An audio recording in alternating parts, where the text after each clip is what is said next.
Բարև ձեզ, սիրելի հեռուստադիտողներ։ Երկիր մեդիայի եթերում մենք ենք մեր պատմությունը հաղորդաշարն է։ Կան որոշումներ, որոնք կայացվում են ոչ թե հանգամանքներից ելնելով, այլ հակառակ հանգամանքների։ 1919 թվականին, երբ Հայաստանի առաջին հանրապետությունը գտնվում էր սովի, համաճարակների եւ պատերազմների աքցանում, երբ պետականության գոյությունը կախված էր մազից, հայ մարդը որոշեց կառուցել իր ապագայի ամենահզոր հենասյունը։ Այսօր մենք խոսենք այն մասին, թե ինչպես Երևանի պետական համալսարանի հիմնադրումը դարձավ մեր պատմության ամենաիրատեսական, միևնույն ժամանակ ամենառոմանտիկ հաղթանակը։ 1915 թվականի մայիսի 16-ի Հայաստանի կառավարության ունած որոշումը պատմական էր։ Երևանում հիմնել համալսարան։ Պատկերացրեք իրավիճակը։ Երկիրը լի է գաղթականներով, տնտեսությունը քայքայված է, սահմաններին կրակոցներ են, իսկ կառավարությունը քննարկում է արտասահմանից դասախոսներ հրավիրելու եւ գրադարան ստեղծելու հարցը։ Սա լոկ կրթական հաստատության հիմնադրում չէր։ Սա հայկական պետական մտքի բարձրագույն դրսևորում էր։ Օրվա իշխանությունները գիտակցում էին մի պարզ ճշմարտություն։ Առանց սեփական մտավոր էլիտայի, առանց գիտական հենքի անկախությունը լինելու է դեկլարատիվ եւ կարճատև։ Նրանք հասկանում էին, որ թշնամուն կարելի է հաղթել ռազմաճակատում, բայց պետությունը պահելու համար հարկավոր է հաղթել տգիտությանը։ Այս մեծագործության սիրտն ու շարժիչ ուժը Հայաստանի Հանրապետության հանրային կրթության եւ արվեստի նախարար Նիկոլ Աղբալյանն էր։ Մի մարդ, ում համար համալսարանը ոչ թե լոկ շենք էր կամ լսարան, այլ հայոց ոգու տաճար։ Աղբալյանը հավատում էր, որ հայը պետք է դադարի լինել աշխարհի ուսանող եւ պետք է դառնա սեփական գիտության տերը։ Նա էր, որ գրում էր. «Մեր հույսը մեր կրթվածության վրա պիտի դնենք»։ Աղբալյանի նվիրումը սահմաններ չուներ։ Նա անձամբ էր զբաղվում գիտնականներին հրավիրելու, նրանց կենցաղային խնդիրները լուծելու եւ համալսարանի գաղափարախոսությունը ձևակերպելու գործով։ Նա գիտակցում էր, որ եթե չստեղծենք հայկական համալսարան, մեր լավագույն ուսանողները կշարունակեն ծառայել ուրիշի պետական շահերին։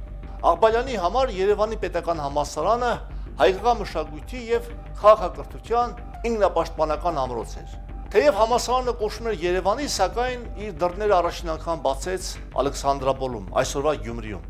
1920 թվականի հունվարի 31-ին, քանի որ Երևանում չկար շենքային պայմաններ,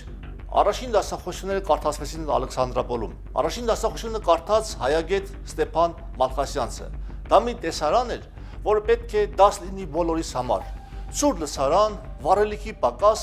բայց փայլուն աչքերի ուսանողներ եւ համաշխարհային մակարդակի գիտնականներ՝ Մանուկ Աբեղյան, Լեո Մանանդյան եւ ուրիշներ։ Նրանք լքեցին Փարիզի եւ Պետերբուրգի հարմարավետությունը, կերտելու հայկական բարձրագույն կրթությունն ու գիտությունը։ Սա էր իրական նվիրումը, որ հիմք դրեց մեր այսօրվա ինտելեկտուալ ներուժին։ Ինչու է 1919-ի այս որոշումը այդքան կարևոր մեզ համար։ Առաջինը՝ ռազմավարական իրատեսություն։ Համալսարանի հիմնադիրները հասկանում էին, որ զենքը պաշտպանում է սահմանը, բայց միայն միտք է պահում պետությունը։ Համալսարանը դարձավ այն դարբնոցը,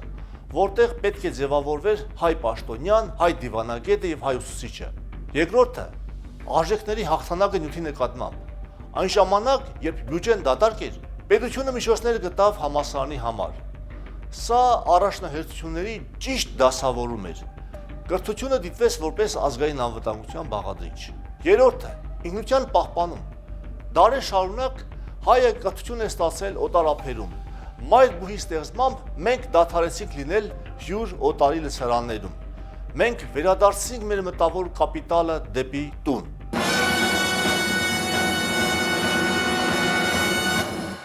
Որոնք են այսօրվա նյութի դասերը։ Երևանի պետական համալսարանի հիմնադրման պատմությունը մեզ թողել է դասեր, որոնք այսօր կենսական են։ Դաս առաջին՝ որակը որպես զենք։ Ճգնաժամը չպետք է լինի կրթությունը զոհաբերելու պատրվակ։ Որքան ծանր է վիճակը, այնքան ավելի շատ ներդրում պետք է արվի կրթության եւ գիտության մեջ։ Նիկոլ Աղբալյանը մեզ սովորեցրեց, որ կիսատ պրատ կրթությունը հավասարազոր է պարտության։ Դաս երկրորդ՝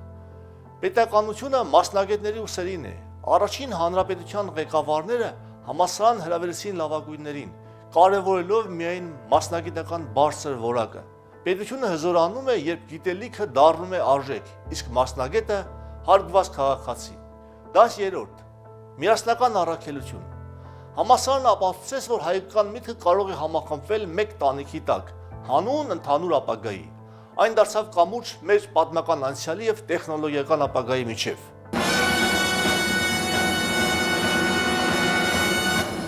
Երևանի պետական համալսարանի հիմնադրումը մեր պատմության մտավոր մայիսյան հաղթանակներ։ Այն մեզ սովորեցնում է, որ իրական անկախությունը սկսվում է գիտակցությունից։ Նիկոլ Աղբալյանի եւ նրա համախոհների տեսլական այսօր ավելի քան արդիական է։ Մենք պետք է դառնանք գիտելիք ստեղծող ազգ, այլ ոչ թե միայն սպառող։ Այսօր, երբ մենք կրկին կանգնած ենք բարդ մարտահրավերների առաջ, պետք է հիշենք 1919-ի դասը։ Պետության հզորության չափանիշը ոչ միայն նրա բանակի զինվածությունն է, այլև նրա համալսարանների լուսավորությունը։ Տեր կանգնենք մեր պարսագույն կրթությանը, տեր կանգնենք մեր մտքին, քանի որ միայն բանականությամբ զինված ոգին է անպարտելի։ Շնորհակալություն ուշադրության համար։